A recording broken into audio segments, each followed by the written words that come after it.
And good morning, Savannah and the Low Country. It's the coach. That's right. Everything's going a little slow here today. I'm trying to get my act together. A little chilly weather. Of course, I got 3 different computers that I'm working with. But once again, it's Saturday morning, December 17th, 2022, and the coach is in the Sound Garden, home of Coach's Corner. That's right. That's where I do my internet show every Saturday morning. No matter what the weather, no matter how cold, no matter how warm, I'm going to be out here. And right now, this morning, when I walked out of the house, it was 42 degrees. So I'm a little bundled up, okay? But I didn't feel I needed my heavy winter jacket yet. Next Saturday, I saw the temperature, 19 degrees here in Savannah, Georgia. To start the day. I don't know if I'm going to be outside here on Christmas Eve at 19 degrees, but I'm glad to be here. Glad you join me. It's the Karl DeMasi Sports Report. It's all part of the Coach's Corner Sports Network. That's right. The Coach's Corner Sports Network has 5 shows, 3 on the internets, 2 podcasts. So once again, the OG of the Coach's Corner Sports Network, the old guy, as everybody tells me, okay, is of course Rubbin' and Grubbin' every Wednesday night with Brandon Bain and the producer Lawrence Bennett. They do a great job. All things NASCAR. Check it out. Brandon Bain, not just a NASCAR buff, a baseball buff, a college football buff, you name it, he does it. Then, of course, yours truly, the Karl DeMasi Sports Report. Been doing this since March of 2020 when COVID hit. Found a home here. John Henderson said, go right ahead, coach. Do what you do. I love what you do. So I'm here every Saturday morning from 9 to whenever. I know my good buddy Lawrence Bennett, the producer, wants me to go 2 hours. Well, I got 4 guests today. I don't know if I'm going to make 2 hours, but it's going to be a packed show. Then once a year, during the Masters, that's in April, the Herb brothers bring on the 19th hole. Sean and Brent Herb do a great job talking all things Masters, 5 straight days, Wednesday night before it starts, Sunday when it's over. It's unbelievable. You got to check it out. Go right there, 19th hole on YouTube. You can check out last year's show. I made the show. Then we have 2 podcasts, Going Strong, the Hot Grids podcast. I think he's up to, 148. That's Travis Jadon doing the Hot Grids podcast, besides the other things he does. And then, of course, yours truly, the coach, and the baseball fanatic, Kyle Lawson, do the Who's on First Base baseball show. We might have to do a little special edition with all the trades going on. So today, great lineup. Going to start off talking about local sports, national sports, college sports, professional sports. Then I'll get into my first guest. The big guy is going to come back and talk a little sports because now he's the morning anchor on WJCL. Frank Sulkowski really is a sportscaster at heart. Okay, second guest, about 9:30, the Wetherington Chiropractic Clinic athlete. This kid had 27 tackles in the championship game. He was named the player of the game, and that's Wilkes Albert from Benedictine. Oh, we got a couple of comments coming in. Hey, if you got a comment, jump on and let me know what you're thinking about. These 2 guys every Saturday morning, I can count on them showing, of course, good old man Dennis Kessler. Good morning, Coach DeMasi. I'm in the house. You make my day every Saturday. Merry Christmas. You too, Dennis. I will be here Christmas Eve. I'm going to go live Christmas Eve. I ain't going anywhere, so I'll be here doing a show. Hopefully I can get some exciting guests for next Saturday morning. Thanks, Dennis. Really appreciate you following the show. Then, of course, the man behind the scenes. If I do something wrong, the producer of Rubbin' and Grubbin', of Hot Grids Podcast, when I go live here, that's Lawrence Bennett. I can't make him come out here on Saturdays because I think his wife will get a little mad. He's out here a lot. He works the concerts. He's one of John Henderson's right-hand man or one of his henchmen. But he does a great job. Lawrence Bennett, thanks for tuning in. You got a comment? Throw it on here. Like I said, 9:30, the Wetherington Chiropractic Clinic athlete of the week. I don't know where that came from. Wilkes Albert, Jr., linebacker, 27 tackles in the championship game. Got to talk to this kid. Then about 9:45, we'll have the sports, college, football, prognosticator, Stephen Elmo Weeks coming on, giving his 5 games for the bowl season. And then we're going to end it up about 10 o'clock with the man himself, the voice of Georgia high school football, also for Georgia Public Broadcasting Sports Department, John Nelson. And I'll take my 3 steps out the door about 10:15, 10:30. 3 favorite videos, Karl's editorial, which is called Karl's Corner. I'll give you at some point about how I feel about something in sports. All right, got to go to 3 steps in the door. First one's always high school. Football's over. Benedictine Cadet, back-to-back state champions.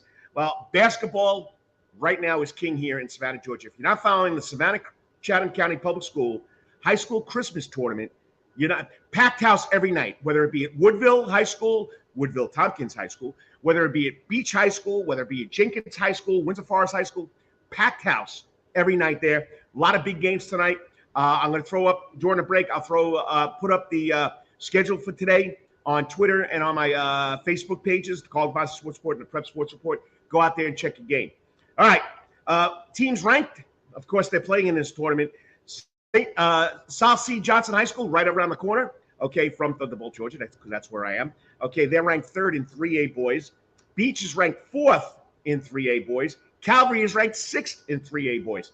That's some region. That's some region when you talk about basketball.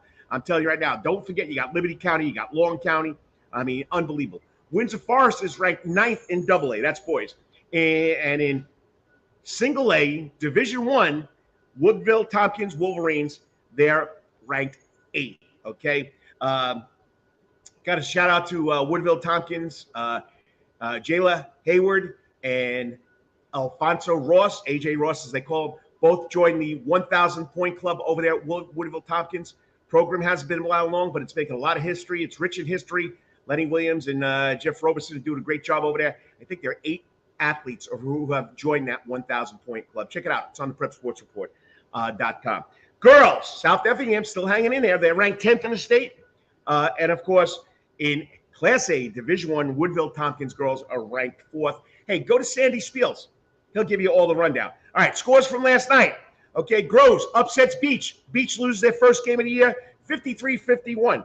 Sets up Groves Johnson for the championship of that Savannah Chatham County High School Holiday Classic. Memorial Day School bounces back, beats Gainesville Christian Community High School in Gainesville, Florida, 70-45. Johnson 47, Hilton Head Prep 39, Statesboro 56, Benedictine 52. Windsor Forest beats New Hampstead 59-56. The School of Leadership and Management out of Tampa beat Woodville Tompkins 77-40. That's right, 77-40. Effingham beats Richmond Hill 60-42. St. Andrews goes up to Atlanta in the Sequoia High School Warrior Christmas Tournament and beats Centennial, a 7A school in Georgia High School, 66-54. The Saints, the Lions, St. Andrews Lions, not Saints. It was the Saints when I was there. Okay, are undefeated. They're 8-0, defending GIAA basketball champs. Habersham School beats John Paul 37-32. South Effingham beats Islands 66-40. Savannah High beats McIntosh Academy. There's a lot of scores, 72-65. Portal beats Bryan County 69-49. Savannah Country Day beats Hilton Head Christian 41-39. Beaufort Academy beats Bethesda 50-42. That's all the boys' scores. The girls' scores. Islands beats Savannah High 38-31. Hilton Head Christian beats Woodville Tompkins 68-53. They'll play Statesboro in the girls' championship of the Savannah Chatham County Public School High School Classic Tournament. Tonight, they beat Calvary 76-50, so it'll be Hilton Head Christian against Statesboro.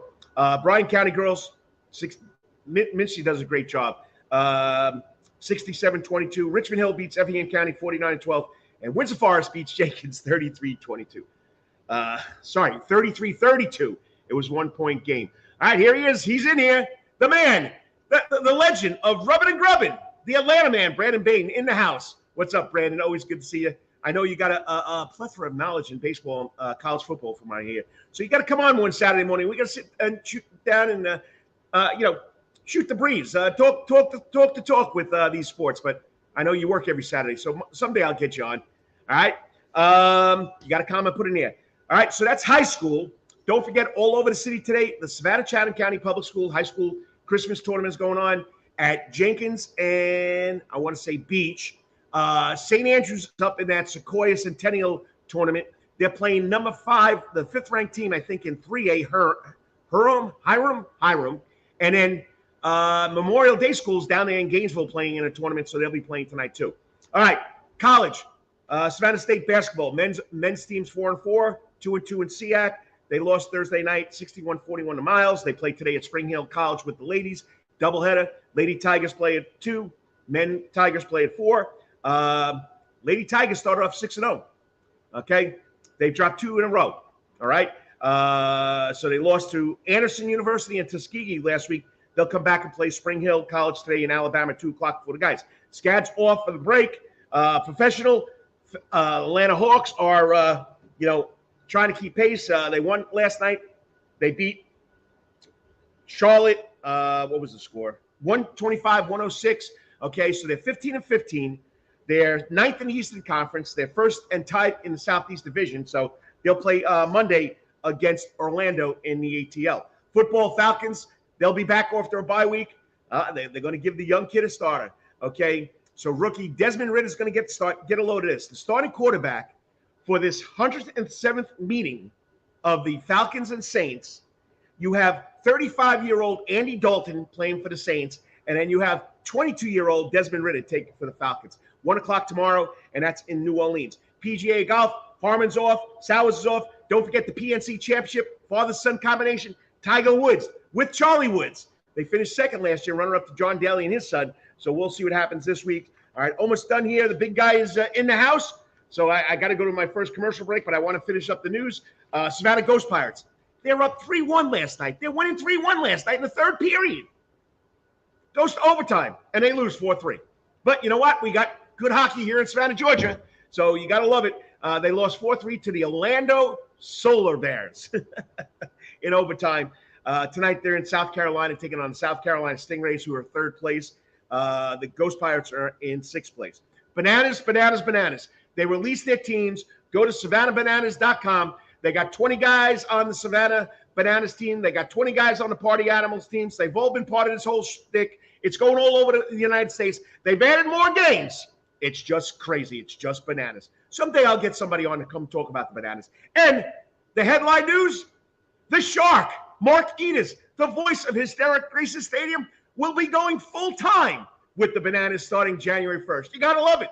The Shark, he is what makes the show, if you ask me, in Grayson Stadium. He gets the crowd going. He plays that music that everybody wants to dance to. And we'll leave it at that. All right, next up, we're going to get him out of the newsroom. We're going to put him back where he belongs with sports. And that's, of course, my twin, my brother, my cousin, or some people say I'm his father. No, I don't want to do that. Okay, but we'll have the big guy, Frank Sulkowski from WJCL, the morning anchor reporter. Now, every morning at 4:30, I don't know how he does it. First, he used to get home late at 4:30 in the morning. Now he's getting up at 4:30 in the morning. Just crazy. And he's got a little Georgia Southern ties. We'll be back in 3 minutes with the big guy on the Karl DeMasi Sports Report, all part of the Coach's Corner Sports Network. All the time. That's Coach's Corner in Thunderbolt, Georgia, because Coach's Corner has been voted the best in Savannah for over 20 years running.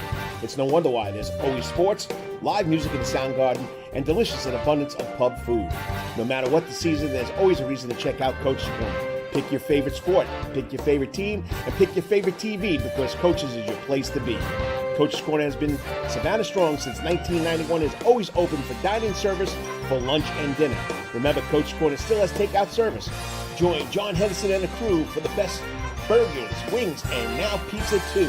You can place your order by calling Coach's Corner at 912-352-2933. That's right, remember that number, 912-352-2933. So make your next pit stop at Coach's Corner. And as always, make it a night to remember at Coach's. At Calvary Day School, we want our students to be fully equipped and on the cutting edge of academics, making a difference in our world. Your child will grow academically, physically, socially, and spiritually. At Calvary, it is so good to say we are one school with one mission and one vision: faith, academics, excellence, and building champions through Christ.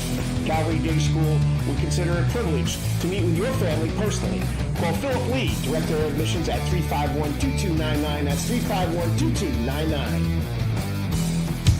For over half a century, when it comes to uniforms, sporting goods, or trophies, Thompson's got you covered. From cleats to caps and best prices on the biggest brands, Under Armour, Adidas, and more.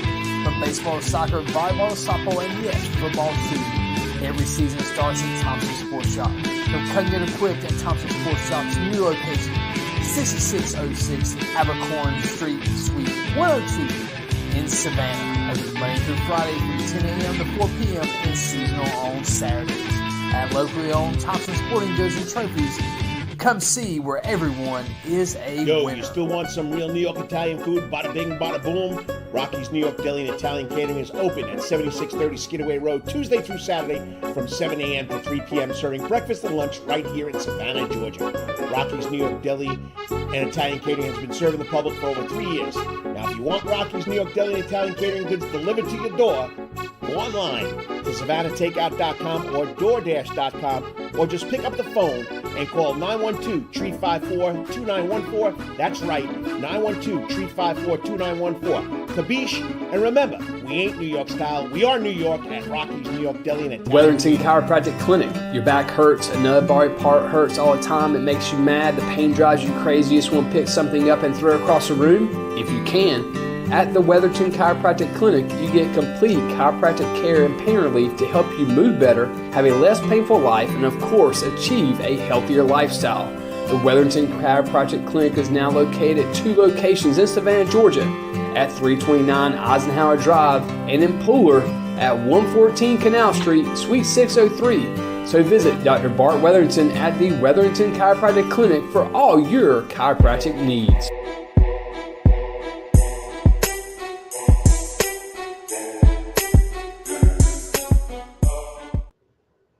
And good morning, fans, and welcome back to the Karl DeMasi Sports Report, live on the Coach's Corner Sports Network every Saturday morning. I'm on the Soundgarden stage, but I'm not singing because you don't want to hear me sing. Plus, I really only know probably 3 songs. The Star Spangled Banner, Happy Birthday. I don't know what the third one is, but that's probably all I know. You know, what song comes on, then I'll start singing, but I couldn't tell you. But anyway, it's always fun talking to this guy. He's been around here since 2006. He's been here longer because I think he did his little internship with the legendary Rick Snow at WTOC. I mean, now he's the morning guy, 4:30 in the morning. You got to be kidding me. 4:30. You got to be crazy. I don't get up till 5:15, but as soon as I get up 5:15, I plug this station on because it is the big guy, and he's always a pleasure to talk to. Always a great guest to have on the Coach's Corner Sports Network. That's, of course, joining me on the Coach's Corner hot seat, the man himself, the big guy, Frank Sulkowski. What's up, brother? Good morning, brother. How are you? You know what? It's a little chilly out here, but I didn't think I needed my heavy jacket yet. But it's Saturday morning. I'm talking sports, and what other way than talking to probably the best sportscaster I know since I moved here. But you had to go to the news. You had to go do the other stuff. But no, you do a great job, and I enjoy what you do on in the mornings when I get ready to go to work. But once again, it's great to have you on here talking about sports. I tell you what, Coach, I go to the morning show, and all of a sudden I find out that my man cave is now relegated to the garage, as you can see me. The girls have finally pushed me out of the house officially. And so I got trash cans behind me. I got Halloween decorations all around, but I found a nice place. This is my getaway place because now with these the different schedule I keep, like you said, I'm on television at 4:30 in the morning. My day's usually done by late morning, early afternoon. So that I spend a lot of time out here. I'm doing a lot of yard work, doing a lot of stuff around the house, stuff that, you know, for so many years, I was only able to get to a day or two a week. Now I can concentrate on it a lot. So, yeah, it's been a different change doing the mornings, but it's a natural fit. Mornings are a little bit lighter. You can have a little bit more fun with it. And I tell you what, the crew that we have over at WJCL for the morning show, with me and Emma Hamilton and Jonathan Myers, it's been a kind of a seamless thing, and I still get to cover some sports, so that was a good thing. You know, I went to the national championship last year. There's talks that if Georgia keeps doing what they're doing, your buddy here may be going to California. I don't know. Getting ready next week or a couple days after Christmas, going down over to Montgomery, Alabama for Georgia Southern in the Camellia Bowl. You know, so there's still a lot of stuff I get to do. Still get to get out to some signings in the morning and help out here and there, help out Amy Zimmer and Preston Harvey whenever they need a little bit of help. I've kind of just stepped back a little bit, you know, getting close to 50 and a new challenge. And again, I get to still do some of the sports. If you're following me on social media, I'm still in tune with it all, and that will never change. As my wife says, she says, you know, you're news now. I'm like, no, I'll always be sports. It's in me deep, and you know, it's just a new challenge, a chance to do more feature stories for local news, and I do my Southern Roots segment where I get to share really interesting, you know, good feel stories because you know that was a big thing when I went to news. You know, yeah, we got to talk about the serious, the hard hitting stuff. But I still want to be able to do those human interest stories because everybody has a story. So, you know, I try to do my little twist on maybe like a Charles Kuralt or on the road, the featurey type things and tell stories how I tell stories, which, is kind of just chill, relax, just kind of having a conversation. I love being able to get out and see different folks. The election and all that good stuff, it gets my juices going. It just don't get my juices going, if you know what I mean. So I got to still be able to do some stuff that really flow. And we have a great crew at WJCL. Yeah, you got to get those juices flowing, especially, what's really in your blood. It runs basketballs, golf balls, footballs, tennis balls, you know it runs through your body. I mean, so hockey sticks and everything else. But I want to get your insight, okay? High school football, Benedictine, back-to-back championships. A goal line stands for the ages. It was unbelievable. All right, so let's hear the big guys recap of that whole weekend up there in Center Park, which is not going to happen anymore. We're going back to the Dome. Mercedes-Benz Stadium. Yes, and I tell you what, that's where it needs to be. For the high school teams, if you're not going to do it at home stadiums around the state, and I understand with attendance and capacity, and there should be a reward. So you should be playing at the biggest and best facility in the state of Georgia for your state championship. So props to the GHSA and the Atlanta Falcons and Mercedes-Benz, because that's where it needs to go. And if you've been following the GHSA state championships in recent years, really haven't been blessed with the greatest weather, especially when BC has played up there in Atlanta. I mean, they've had to deal with the elements, whether it's cold and rain, but they've overcome. This year, Coach, I've been around football a long time. For 5 stops at the 1 yard line to win the state championship, that was impressive. And the funny thing about it was I was thinking, I'm like, Danny Britt is having the time of his life right now, because being a defensive guy, and how he has his hand on defense so much, he probably wouldn't have wanted it any other way. And again, we saw in that state championship game that Benedictine necessarily didn't play their best game, but they were able to overcome some turnovers. The defense rising to the challenge. And listen, that coaching staff and that fan base, they were loud, they were there. Benedictine was not going to be denied, but also props. Listen, Benedictine, it wasn't like they were going to go in there and have a cakewalk. They were taking on an undefeated program, and they came up ready for the challenge. I mean, Benedictine dealing with some injuries and some not being full strength offensively, but we did see it. I mean, you got a guy like Luke Cromenhall, who is the real deal. He was able to do some things a little differently this time. Some of the biggest plays that he turned in were using his legs, and this is a guy who's known for his arm. I thought that, what we saw out of Zaquan Bryan was what we've seen since, I'll go all the way back to his days with the Dogs, when he was playing. And that's, he just does what he does. He makes plays. And I think, while he's committed to the University of Minnesota, I think this guy plays at the highest level, and I think he's a major college guy. I really do. I think, I don't know where the likes of Georgia and Alabama and those guys are, but I've seen this kid play. He's on their level. He's a ball hawk, whether it's offensively or defensively. He goes and makes the plays.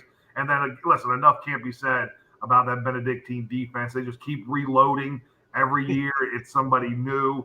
And I thought what was interesting this year about the Benedictine defense was maybe in years past, we've had some huge name guys on that side of the ball. This year, it was a defensive unit. And you had a lot of guys doing a lot of good things. And the old adage held true. Defense wins championships. And that's exactly what happened for Benedictine as they continue to show. It doesn't matter what classification they're in. They're just going to reload. And those early season tough schedules that Danny Britt and Benedictine play, it pays off when the state playoffs roll around. This is why they're traveling down to Miami to take Christopher Columbus. This is why they're taking on Ware County every year. This is why they're taking on Burke County. They're getting in these tough games, and they're matching up against some of the best programs in the Southeast for a reason. It's to get them ready. So no matter what classification they're in, they're ready to come postseason, and that's what we've seen out of Benedictine, for years now. All right, so if you're just tuning in to the internet show, it's the Karl DeMasi Sports Report. I'm here with the big guy, my brother, Frank Sulkowski. I found a picture from 2015 with us around holding each other. You know where that was from? Where? the Clydesdale horses when they came into Garden City. Oh yeah, when we had them in for the St. Patrick's Day parade. Oh yeah, Garden City.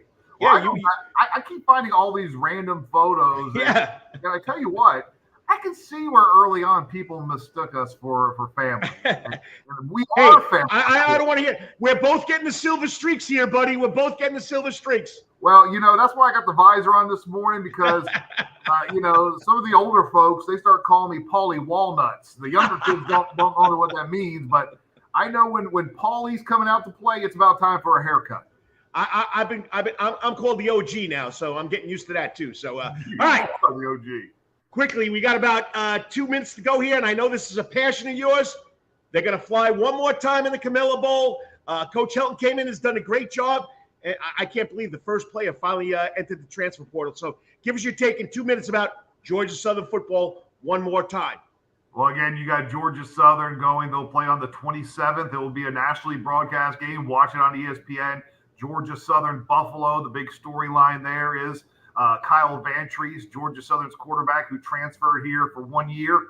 That's his old team in Buffalo. So you got the boys from Buffalo who are leaving all that snow, and they're coming down to Alabama to take on Georgia Southern. I tell you what, Georgia Southern with a chance to finish with 7 wins in Coach Helton's first year, and that would cap off for what was supposed to be a transition year, a really successful season. Georgia Southern, they knocked off a Power 5 opponent by going to Nebraska, picking up a win. They knocked off a top 25 team at the time. They beat James Madison in Statesboro. James Madison was ranked. They beat their biggest rival on the schedule. They beat Appalachian State. They did it in double overtime, one of the more dramatic wins over their rival. And Georgia Southern denying Appalachian State a chance to go bowling. Georgia Southern earning the chance to go bowling. We've seen that the portal has created some issues where a lot of teams are short on depth. So the NCAA, they're now allowing a waiver. So you got guys who this is not going to be held against their eligibility if they play in a bowl game, a one-time waiver, which is huge. So Georgia Southern, they've dipped into it. They've battled injuries all year.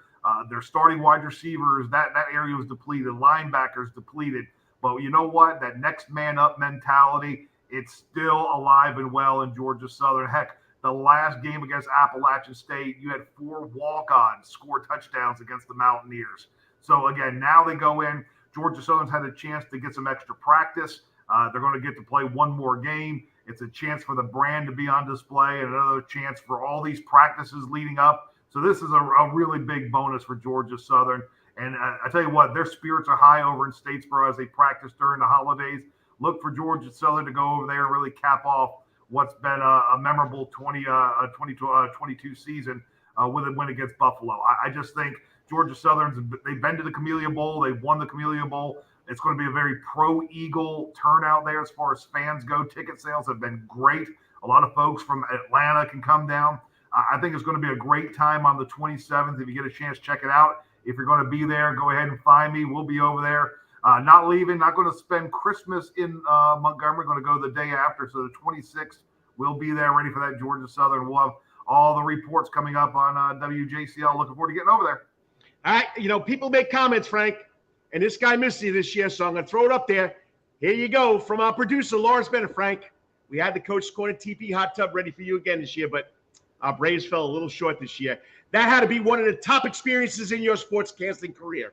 It was, to be able to take a plunge live on television in the hot tub, there at Coach's Corner, something that is so iconic in our area. Coach's Corner, the TV, the tomahawk, everybody knows about it. You can't miss a long victory.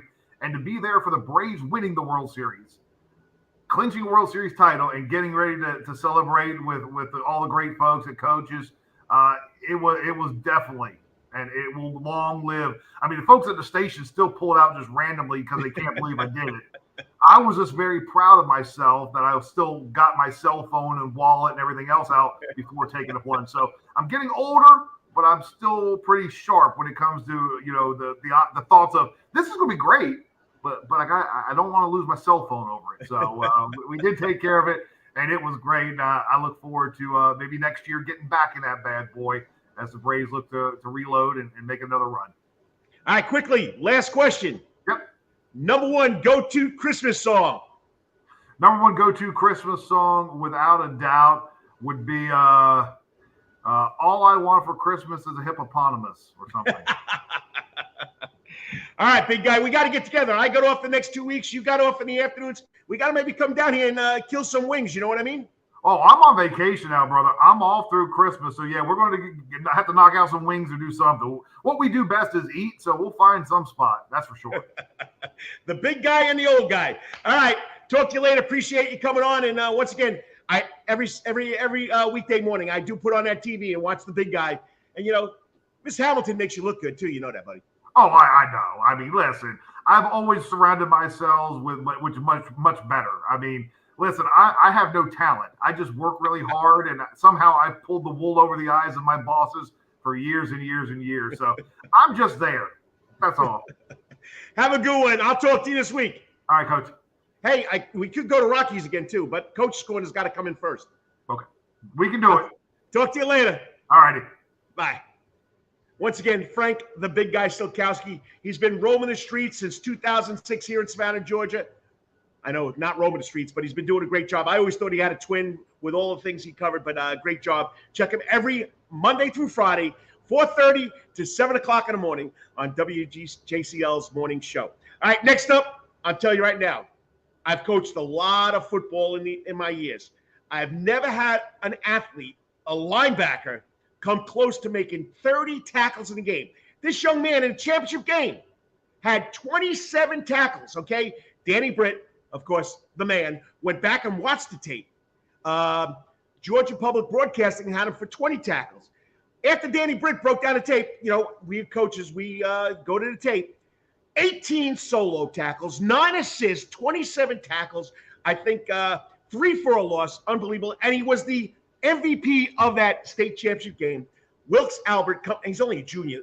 They just keep on coming back to Benedictine. He's only a junior. Coming up next in 3 minutes, my Wetherington Chiropractic Clinic Athlete of the Week from Benedictine Military School, Wilkes Albert. 3 minutes, buddy. I know you're in the back room watching. You're watching the Karl DeMasi Sports Report on the Coach's Corner Sports Network. 3 minutes. Got to thank those people who sponsor the show. All the time. That's Coach's Corner in Thunderbolt, Georgia. Because Coach's Corner has been voted the best in Savannah for over 20 years running.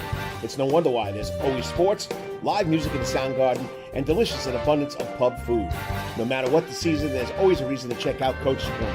Pick your favorite sport, pick your favorite team, and pick your favorite TV because Coach's is your place to be. Coach's Corner has been Savannah strong since 1991 and is always open for dine-in service for lunch and dinner. Remember, Coach's Corner still has takeout service. Join John Henderson and the crew for the best burgers, wings, and now pizza too. You can place your order by calling Coach's Corner at 912-352-2933. That's right, remember that number, 912-352-2933. So make your next pit stop at Coach's Corner. And as always, make it a night to remember at Coach's.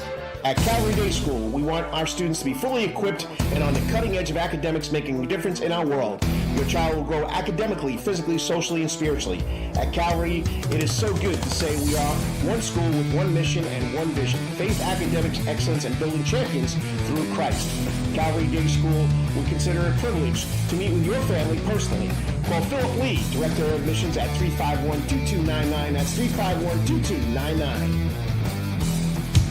For over half a century, it comes in uniforms, sporting goods, or trophies, Thompson's got you covered. From cleats to caps and best prices on the biggest brands, Under Armour, Adidas, and more. From baseball to soccer, volleyball to softball, and yes, football too. Every season starts at Thompson's Sports Shop. Come get equipped at Thompson Sports Shop's new location, 6606 Abercorn Street, Suite 102 in Savannah. Open Monday through Friday from 10 a.m. to 4 p.m. and seasonal on Saturdays. At locally owned Thompson Sporting Goods and Trophies, come see where everyone is a winner. You still want some real New York Italian food? Bada bing, bada boom. Rocky's New York Deli and Italian Catering is open at 7630 Skidaway Road, Tuesday through Saturday from 7 a.m. to 3 p.m., serving breakfast and lunch right here in Savannah, Georgia.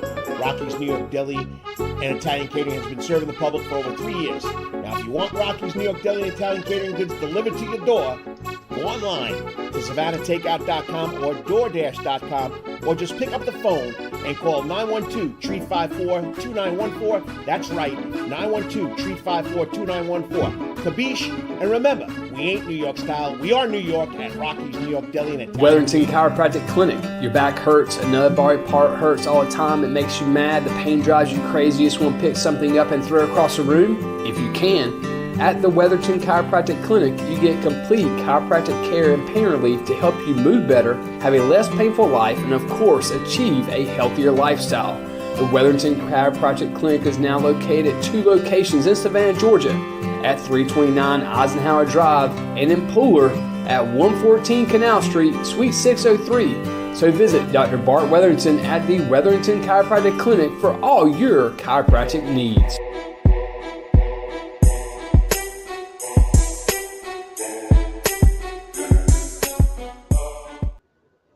And welcome back to the Karl DeMasi Sports Report, heard every Saturday morning on the internets, right here from the center of the sports universe, Coach's Corner. And once again, proud sponsor of 5 shows on the Coach's Corner Sports Network. I mean, this is what it's all about. This is what's got me going into doing this all this stuff way back in 2000, coming out with the Prep Sports Report, getting on the radio on 2010 radio. Okay, I'm joking around, radio. Okay, but it's about the good kids.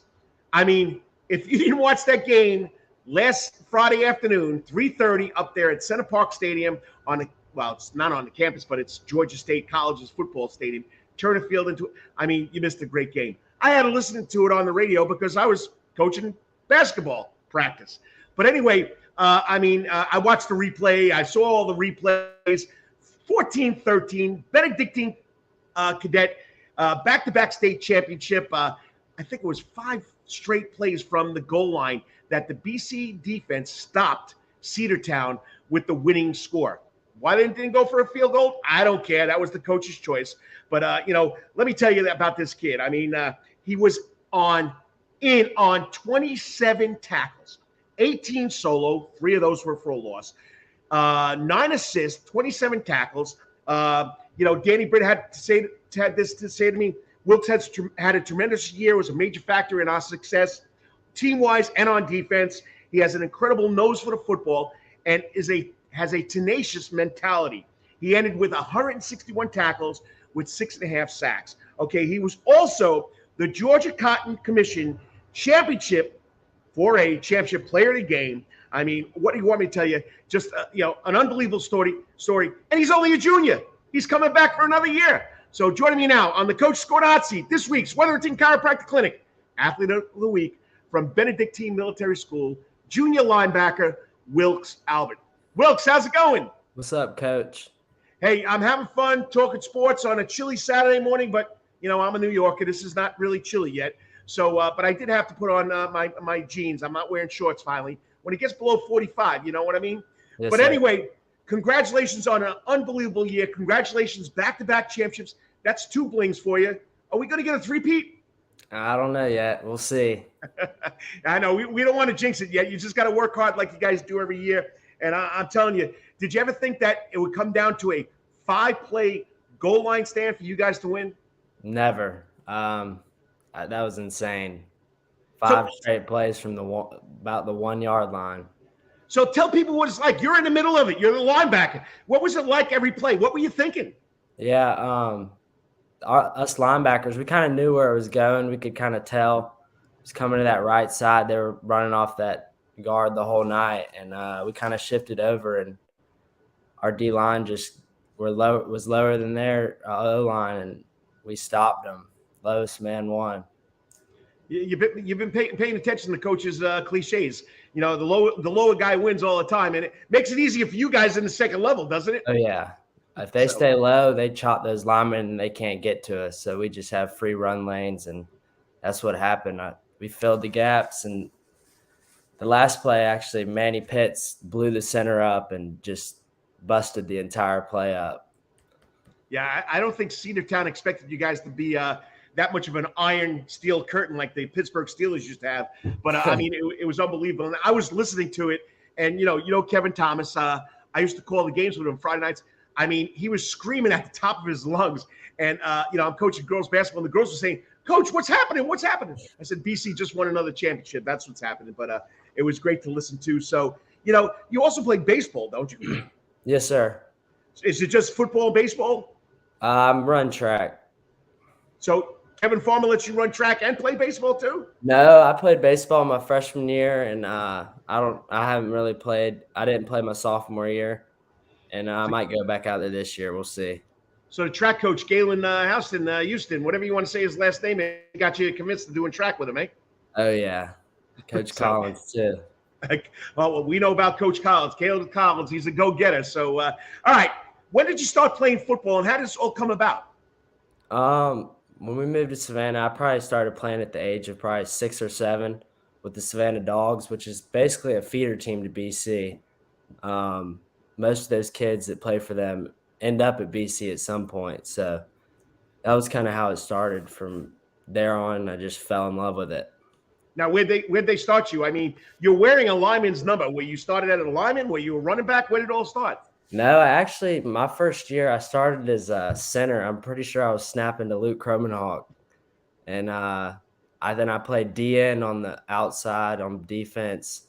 And then I also kicked the ball. Yeah, I saw some highlights of that. How far can you kick it? I don't know now. Probably 55 yards. I haven't kicked in a while. Well, you got 2 guys graduating. You think Coach Britt will give you a shot? There's a younger kid that's pretty good. We'll see.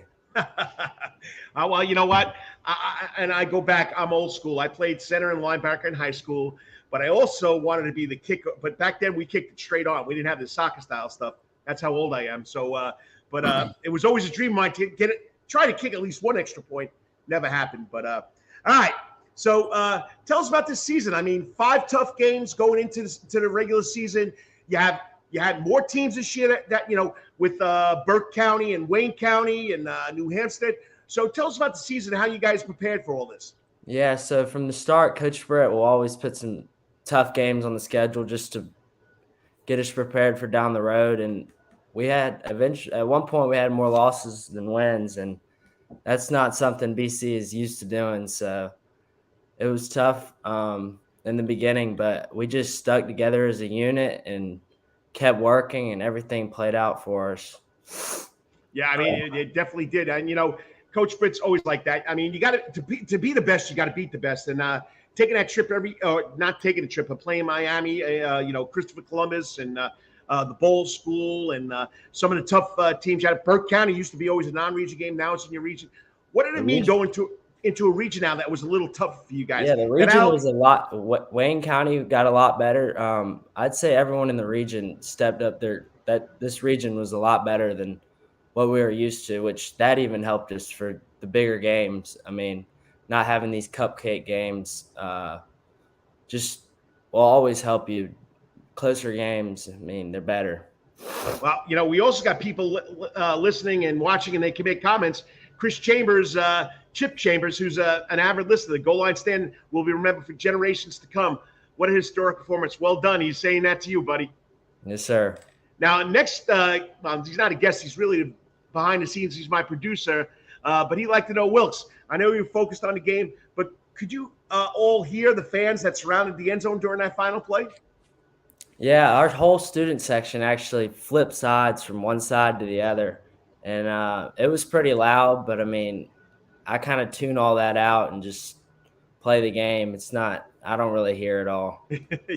You're concentrated on one thing, find the ball carrier. All right, sir. So what would you say is your greatest accomplishment as a football player?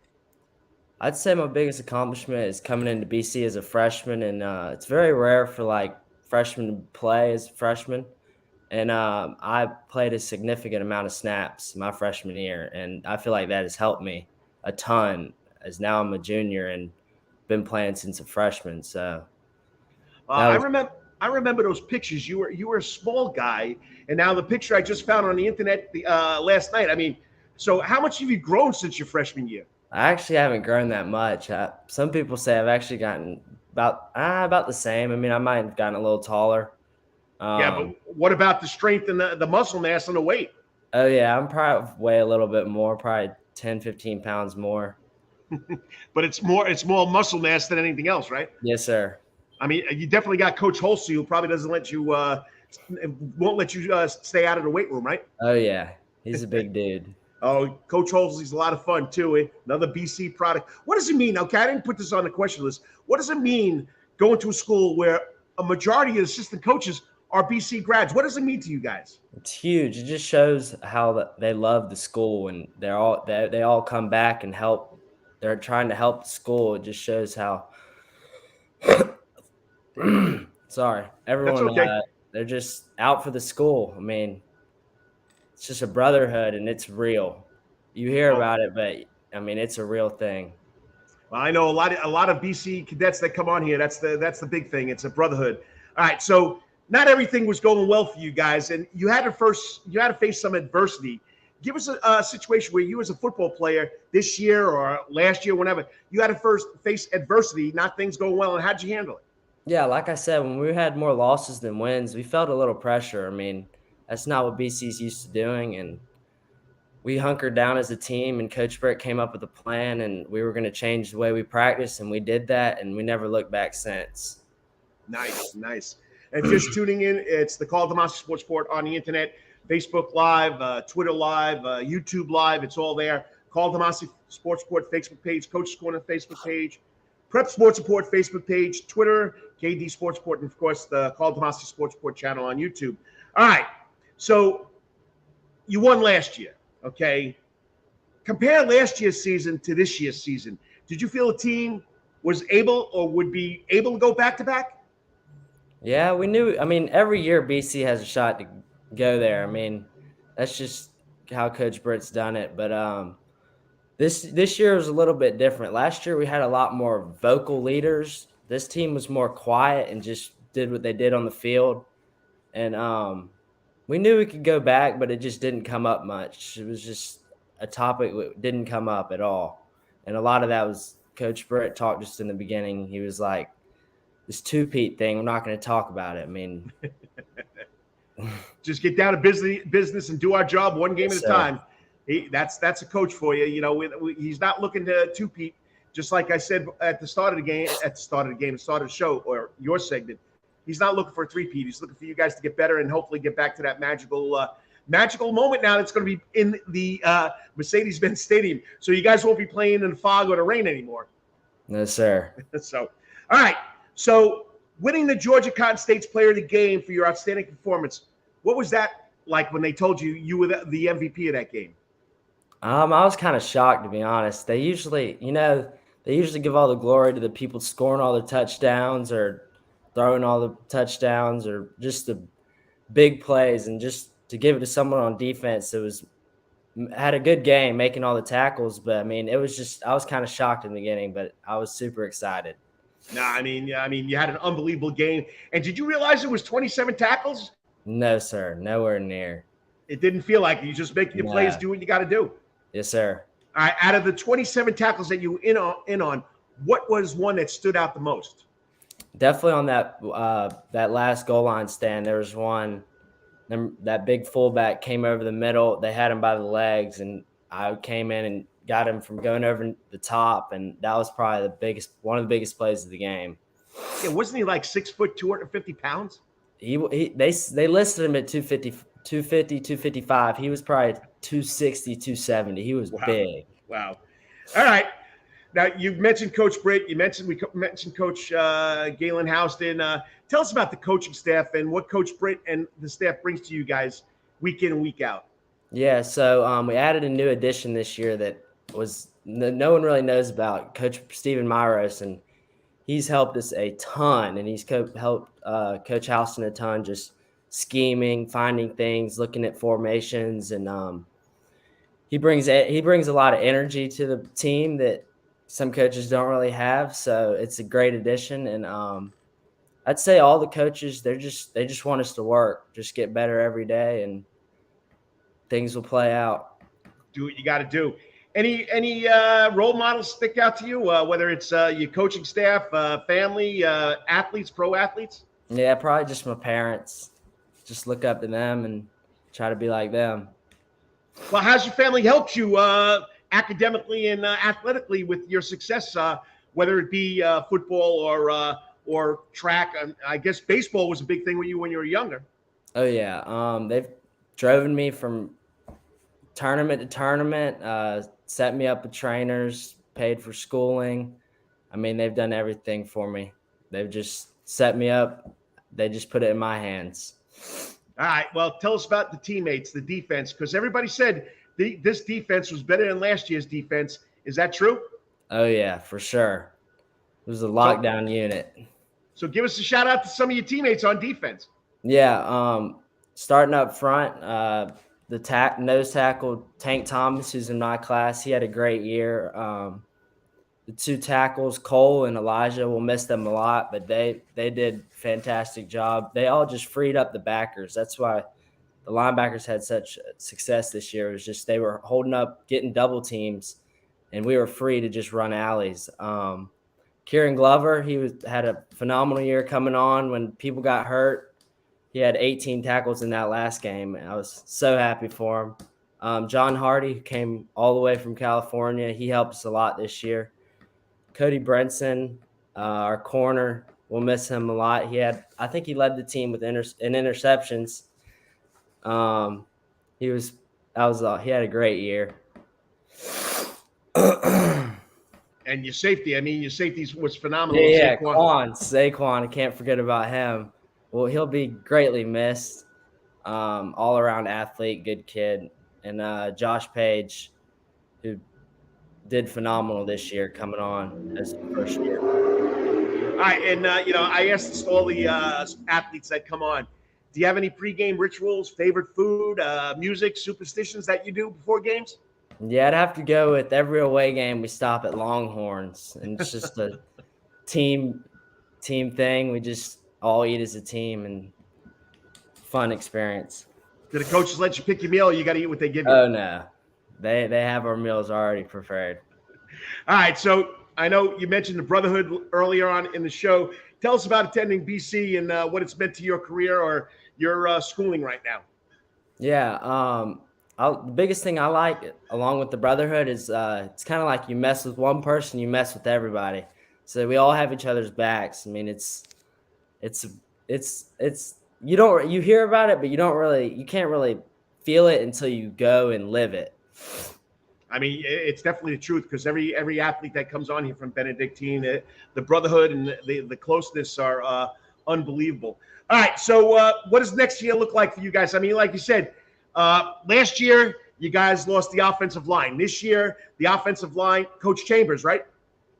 Coach Coleman. Coach Coleman did a great job getting those young guys back. You got 4 out of the 5 coming back.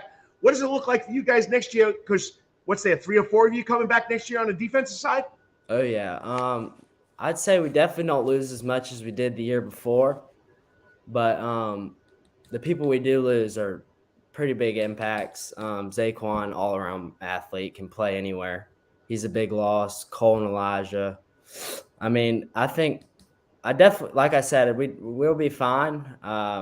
We don't have as big as a gap like we did the whole O-line. We don't lose any of that. And we have people in Elijah and Cole's spot, some 2s that are pretty good. Cam Cody, who we should get back next year. But yeah, I think it should be a really good year next year.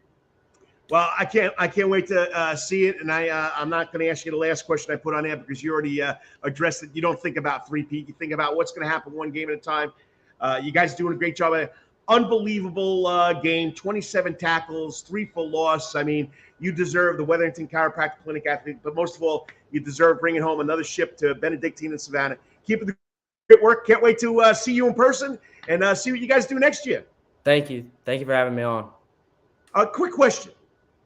Why do you guys say, maybe you can help me out. I've never asked one of you guys this, but why do you guys say cadets instead of cadets?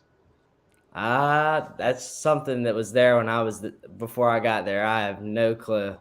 That's one thing, one tradition I've never found out, why Benedictine Military School student athletes come up with cadets instead of cadets. I don't know. I got to research that more. But once again, have a great holiday. Look forward to meeting you. And once again, go Cadets.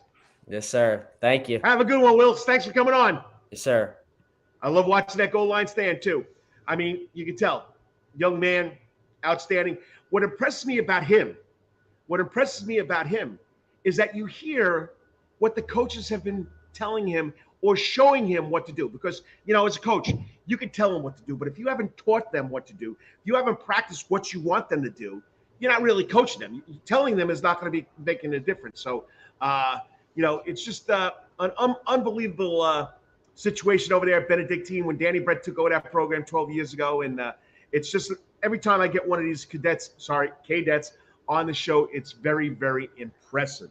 So once again, we got to look forward to it. I'll try and get a more update on what's going on, changing the subject to what's going on tonight in the Savannah Holiday Classic so we could talk about that. But my next guest, I guess I'm going to lose Stephen Weeks here for making his predictions. I'll have to go with John Nelson.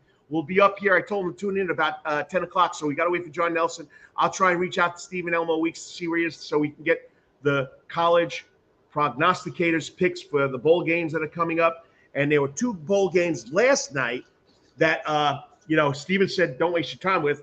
We had the Bahamas Bowl where UAB, University of Alabama, Birmingham, beat Miami, Ohio 24-20.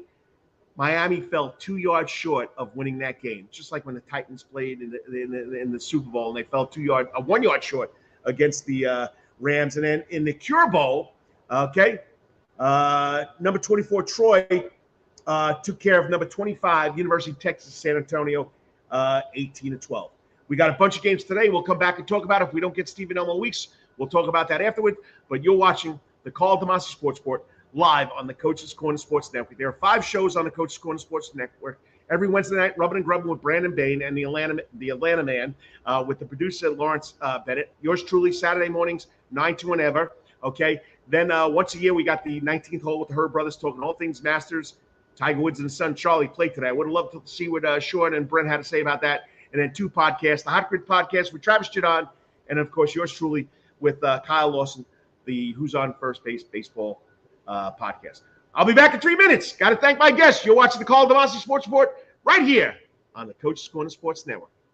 And it's not that bad out. All the time. That's Coach's Corner in Thunderbolt, Georgia. Because Coach's Corner has been voted the best in Savannah for over 20 years running. It's no wonder why. There's always sports, live music in the sound garden, and delicious and abundance of pub food. No matter what the season, there's always a reason to check out Coach's Corner. Pick your favorite sport, pick your favorite team, and pick your favorite TV because Coach's is your place to be. Coach's Corner has been Savannah strong since 1991 and is always open for dining service for lunch and dinner. Remember, Coach's Corner still has takeout service. Join John Henderson and the crew for the best burgers, wings, and now pizza too. You can place your order by calling Coach's Corner at 912-352-2933. That's right, remember that number, 912-352-2933. So make your next pit stop at Coach's Corner. And as always, make it a night to remember at Coach's. At Calvary Day School, we want our students to be fully equipped and on the cutting edge of academics, making a difference in our world. Your child will grow academically, physically, socially, and spiritually. At Calvary, it is so good to say we are one school with one mission and one vision. Faith, academics, excellence, and building champions through Christ. Calvary Day School, we consider it a privilege to meet with your family personally. Call Philip Lee, Director of Admissions at 351-2299. That's 351-2299. For over half a century, when it comes to uniforms, sporting goods, or trophies, Thompson's got you covered. From cleats to caps and best prices on the biggest brands, Under Armour, Adidas, and more. From baseball to soccer, volleyball to softball, and yes, football too. Every season starts at Thompson Sports Shop. From come get equipped at Thompson Sports Shop's new location, 6606 Abercorn Street, Suite 102 in Savannah. Open Monday through Friday from 10 a.m. to 4 p.m. and seasonal on Saturdays.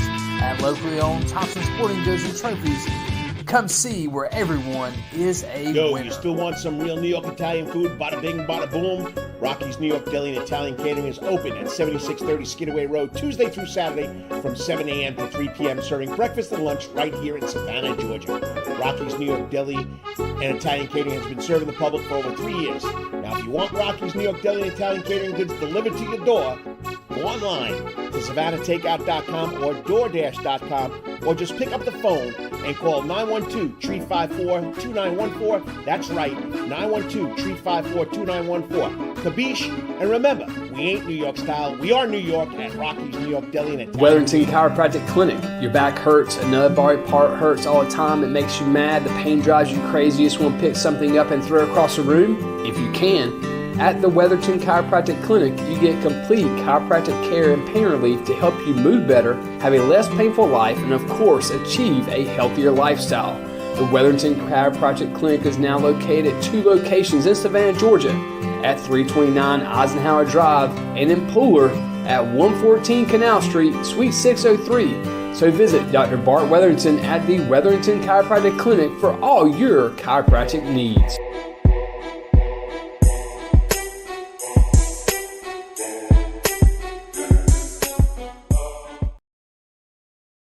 And welcome back to the Karl DeMasi Sports Report, live here right on the Soundgarden stage in Savannah, Georgia at Coach's Corner on Victory Drive. It's a beautiful day, and I've been waiting for my guests to tune in here. I haven't seen John Nelson or Stephen Weeks jump in here yet, so hopefully everything's okay with them. Where they're at, I don't know, but I'm trying to also, like I told you, I'm going to try and talk about the Holiday Classic that's going on today, the Savannah Chatham County School Holiday Classic, and we could see who's doing what, where the games are going. So let me find the little chart here, and so I can bring it up, and then we could look at it both together. All right, so it's right there. Let me see. Okay, here we go. All right, let's see if I can get it to come on here. Well, you know what? I'll come back and do that in a second because the man just popped in the back room. He's waiting in the Coach's Corner holding room, or as we like to call it, the holding pen. But he's in his man cave. I can see what has happened, as I said on the Twitter, I guess, message that I'm going to be talking to him from his man cave. But he does a great job, and he's taken over that tradition of being the voice of Georgia high school football from a good friend of ours, Tommy Palmer. And every time I watch the championship games, I think of that man. Wouldn't be better. He's proud of everybody, and he would be enjoying what's going on. But joining me now on the Coach's Corner hot seat, always a pleasure to have him on that hot seat, the man himself, one cute sports guy, is his Twitter handle, John Nelson from Georgia Public Broadcasting Sports Department. What's up, big guy? Morning, Coach. Hey, it's Saturday morning. I've looked out, John. I didn't have to bring out the heavy jacket. I got a nice couple of sun rays coming in here, so I'm enjoying it. I'm talking local sports, but once again, we got to talk about that championship weekend last weekend. And you rode the highs and you rode the lows, but I mean, once again, it was a great championship. 3 championship days up there at Center Park Stadium, and I know you'll be a little happy because now you won't get rained on for the next 3 years. You ain't kidding, brother. I'll break the fourth wall here for a second. For those that may not know that phrase, basically it just means I'll go behind the scenes when it comes to television. Break the fourth wall. It means I'll let you into what's going on. After the Benedictine game, and of course, wouldn't you know that the second both Dr. Robin Hines and I got onto the field, business picked up. And I mean by that, I mean Mother Nature. Mother Nature and Father Time are undefeated. Mother Nature decided to remind us of that fact. And the skies just opened up. I mean, literally, it's like 3-4 minutes to go, and it's sideways. And I packed disposable slacks. I mean, and I mean that in the sense of, yeah, you're still going to look nice, but it's okay if they get trashed. Yep. And so I literally had dress shirts and ties of varying degrees of disposability. I stole a towel from the hotel that I was staying in. You borrowed it. You didn't steal it. You borrowed it. Well, that's true because I did go back to the hotel room. So I had a towel inside my raincoat, and the raincoat itself, I could go double raincoat if I wanted to, and I have in the past because of conditions. So I had raincoat, towel, hat, TV earpiece underneath the towel, and then the game's over. We do the presentation. I go back into our bullpen inside Center Park, and I noticed that my shoelace was untied. I bend down to tie my shoe, and the water that had accumulated in the hood of the raincoat comes over my head and pours onto the floor.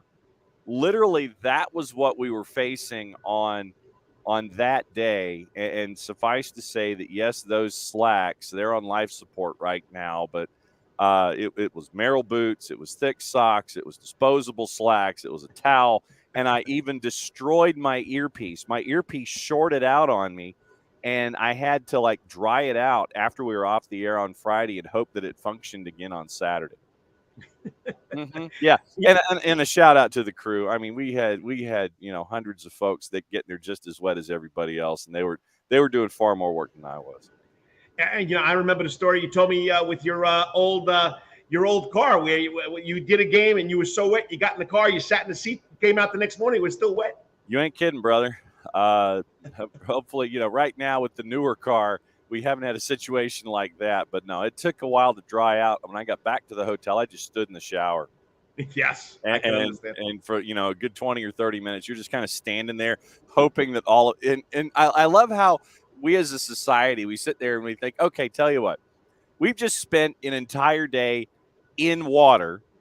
And so we're going to go back to an enclosed setting and spend more time underwater. It's like it's cold water all day, and then we go into a hotel room and stand under hot water. So we're just creatures of habit. And it makes absolutely zero sense. I know. It's got to be the curse of Benedictine. You tell Danny Britt that. I don't know. I mean, last year you're in the pouring rain, you're in the fog. You couldn't even tell what's going on. Mm-hmm. Yeah, I know. And so we go from fog, but fog is fine. I mean, we look at the Bears-Eagles game from the 80s at Soldier Field, and we know about cameras that work and things like that. We can take that. But the notion of just getting completely and totally poured on, that's the hook in all of this. It's like, that's an entirely different set of frog togs that everybody's wearing for an entire day and a half. I hear you. All right, well, let's go to Thursday, okay? I mean, they're 45 minutes or 45 miles here from Savannah, Georgia. Southeast Bullock flag football team, back-to-back state championship. And you've been following now flag football very, very intensely. Tell us your input on what flag football means to these girls and how really good it is. Oh, it's very cool.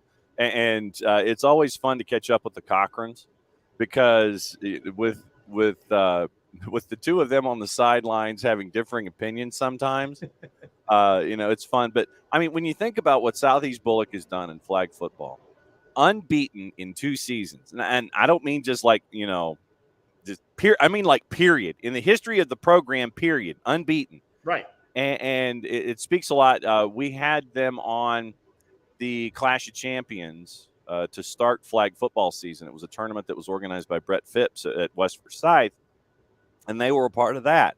And they had lost a quarterback at the beginning of the year, and they were trying to figure out what they were going to do at that skill position, and they sorted that out. And it's just been a great run by everybody there in Brooklet. It's been fun to see, and in catching up with them about how the community there has just wrapped themselves around that program. And it's when you go from short of 20 schools to start flag football when it kicked off to now about 225. I think it's 226 is the number that's stuck in my head this year. Obviously you want to have a flag football program to match every other tackle football program. And so, you're a little more than halfway there. And there's still some work that needs to be done in central Georgia and south and southwest Georgia. But to see it grow to this point and to see a program like Southeast Bullock, just embrace what's been going on and not lose 39-0 in 2 years, back-to-back state championships. Very, very cool stuff from our friends at SCB. Yeah, I mean, Calvary did the same thing until Southeast Bullock beat them.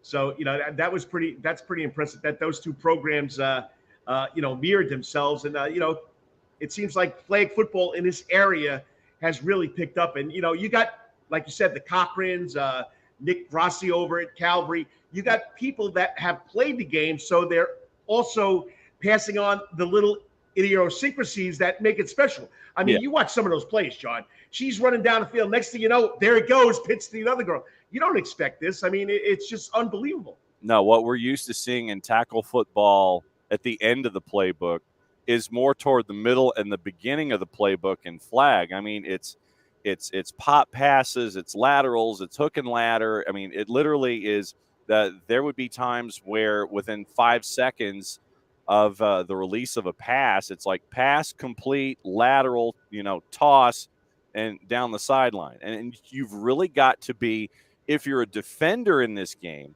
you really have to be alert with everything going on around you. And I think once again, it speaks to just the growth of the game and the awareness that you need to be a player on both sides of the ball, where, we're just used to, okay, drop back, handoff, whatever. In flag, it literally is thinking about the game in 3 dimensions and working.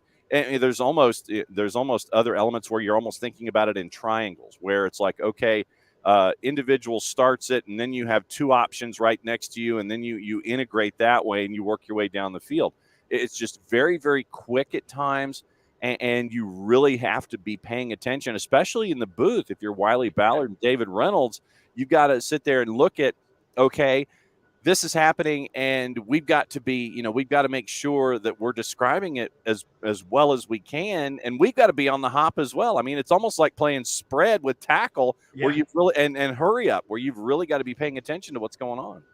It's like the last play of the game in tackle football, and the team's desperate to, they got to get down the field, and it's that good old toss it back and forth to everybody, throw across the field. I mean, but that can happen every play. Yeah, that's the beauty of it, is that it's normal. It is normal, and it is accepted behavior to have that kind of 3-dimensional imagination that you're seeing. And I think that when you have offensive coordinators in flag football that are thinking in 3 dimensions, those are the teams that you're going to have to be chasing as the game continues to grow here. Oh, big time, big time. All right, if you're just tuning in, it's the Karl DeMasi Sports Report live right here on the Soundgarden stage in the center of the sports universe. That's, of course, Coach's Corner. You got to come check it out. Yep, you see this right behind me, the logo that's famous. Everybody knows that logo. All right, so let's get to the boys' side now. Okay, Friday and Saturday you had the championships. I mean, you've gone from one extreme, the Benedictine game. Mm-hmm. In your career, and you asked Danny Britt this, in your career, okay, because Danny Britt didn't ask you, have you ever seen a 5-play goal line stand?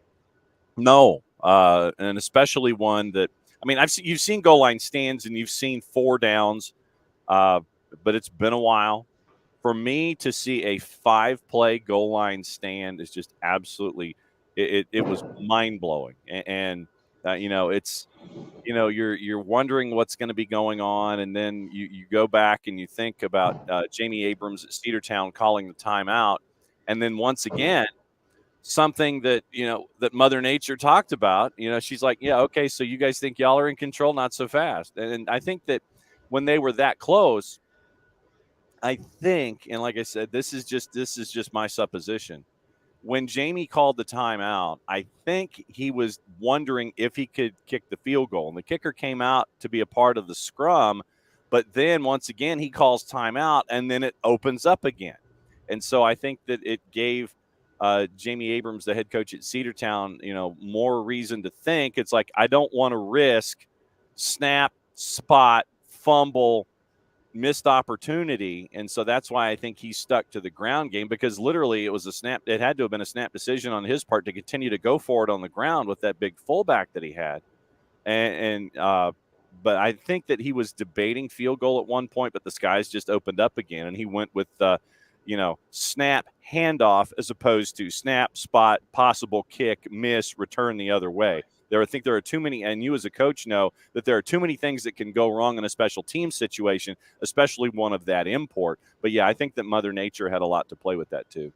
Everybody is second guessing Coach Abrams, but I'm telling you right now, if you don't have that hat on and you're not the head coach and you're not thinking about, your team better than anybody else. Mm-hmm.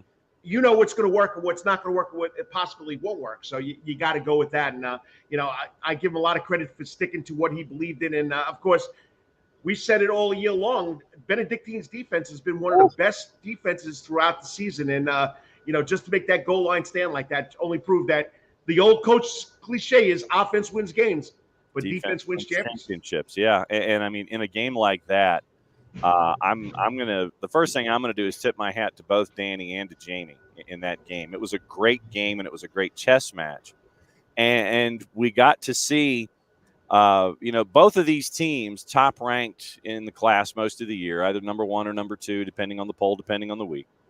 But I think that once again, you got to see the defense of Cedartown stifle Cromanhaka and Zaquan Bryan. They get the stifle. I mean, that offense of Danny Britt and Benedictine, they're used to clocking in the 40s.